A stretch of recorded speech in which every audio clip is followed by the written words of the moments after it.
We know that you know about the problems of global warming and climate change because you're funding research and solutions to the problems. However, did you know how huge the problem is and how little time we have to deal with it?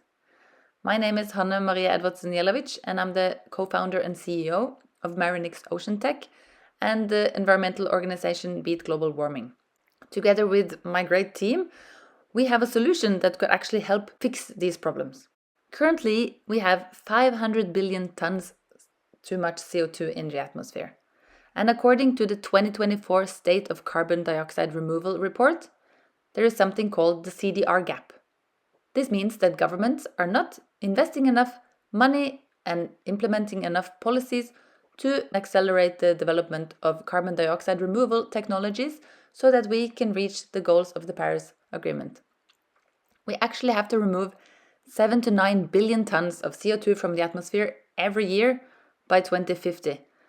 And currently, we remove about 2 billion tons of CO2 from the atmosphere, mainly through conventional methods like tree planting. Novel methods are removing 1.3 million tons annually, and out of these, only 0.6 million tons can actually prove permanent removal. The problem is that in all of the scenarios on how we are supposed to reach the 1.5 degree target, we rely heavily on novel CDR methods. Many land-based novel CDR methods require a lot of energy and land space, and this is in direct conflict with food and energy needs of a growing world population. We believe that the ocean holds the answer. With our method, we can remove 1 ton of CO2 from the atmosphere for less than €1, and we will require kilojoules of energy instead of gigajoules. So our technology can help close the CDR gap, and you can help close the funding gap. We know that this is a high-risk project, and we don't expect any of you to single-handedly help us save the world.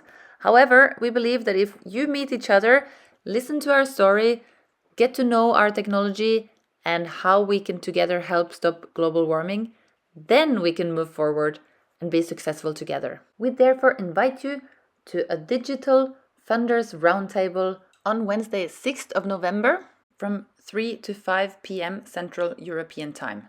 Now you might be wondering, what is this great technology I've been talking about? It's natural, it's scalable, it's a certain type of marine snow. About 70% of the Earth is covered by water, and the ocean captures 25% of global emissions. And this type of marine snow is known as the ocean carbon pump. So through the photosynthetic activity, this marine snow removes carbon from the upper layers of the ocean and stores it down on the deep sea floor for more than 1,000 years. If we initiate the formation of marine snow in the southern oceans in an area of about 100,000 square kilometers, we could remove over 1 billion ton of CO2 from the atmosphere every year. I'm not an expert on the southern oceans, however, it is large enough to scale up this marine snow technology and create an industry of ocean CDR in the southern oceans, which could remove 5 to 9 billion tons of CO2 from the atmosphere annually by 2050. You might be wondering why we have to do all of this in the southern oceans. Well, it's because it's the area large enough to actually scale up ocean carbon dioxide removal with marine snow, and it's a high nutrient and low chlorophyll region, which means that there's a lack of iron and phytoplankton or marine snow cannot grow there naturally. As you might have figured out, we need a little bit of a specific form of iron to initiate the formation of marine snow, which make this a certain type of ocean iron fertilization. There has been 13 ocean iron fertilization experiments in the southern oceans.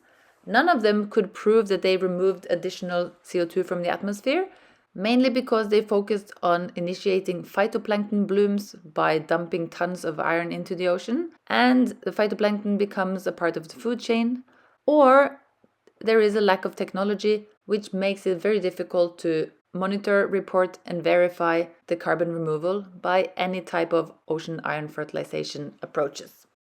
We know for sure that this specific form of marine snow does not become a part of the food chain, and our lead scientist, Dr. Stasha Pushkaric, has observed and studied marine snow in the nature extensively and he knows how to make marine snow grow in the lab. We can't just go and plant some marine snow in the ocean because we don't have the technology to actually monitor, report, and verify the carbon uptake in the ocean. Based on previous research and recent results of our pre-project and technology development, we have designed the MRV technology, which will enable us to increase knowledge of ocean carbon pathways, monitor, report, and verify the carbon uptake by marine snow, and monitor the impact of marine snow growing in the southern oceans. In the next project phase, we will build and test the MRV technology and methodology, and our goal is to fund the project with philanthropic funding, government research fund, and pre-sales of carbon dioxide removals.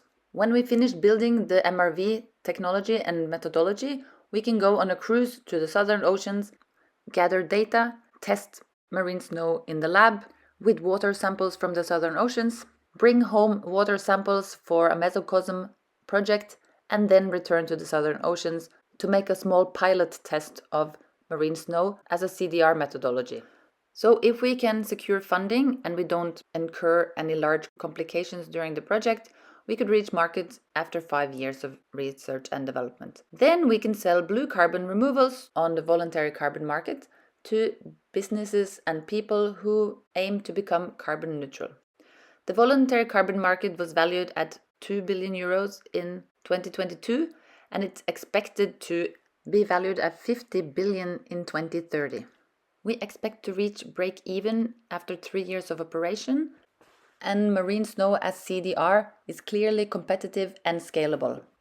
But there are also risks involved, and this is why we believe that the project and our startup is not ready for equity investors at the moment, but soft funding will be necessary to develop technology and prepare for equity investors. Commercial CDR is currently illegal in the southern oceans, and there's no patent law that apply in the international waters. There are strong opinions against geoengineering the climate, and there are many marine protected areas in the southern oceans. It's also quite difficult to build the MRV technology and methodology, so we're constantly working on de-risking activities. We are building strong R&D consortiums and connect with many relevant partners. We are trying to make a good funding plan and now inviting all of you to come together to discuss and find a solution on how we can move forward together. And we are in early dialogue with the Norwegian Polar Institute, which is the Norwegian governing body for implementing the regulations in the southern oceans.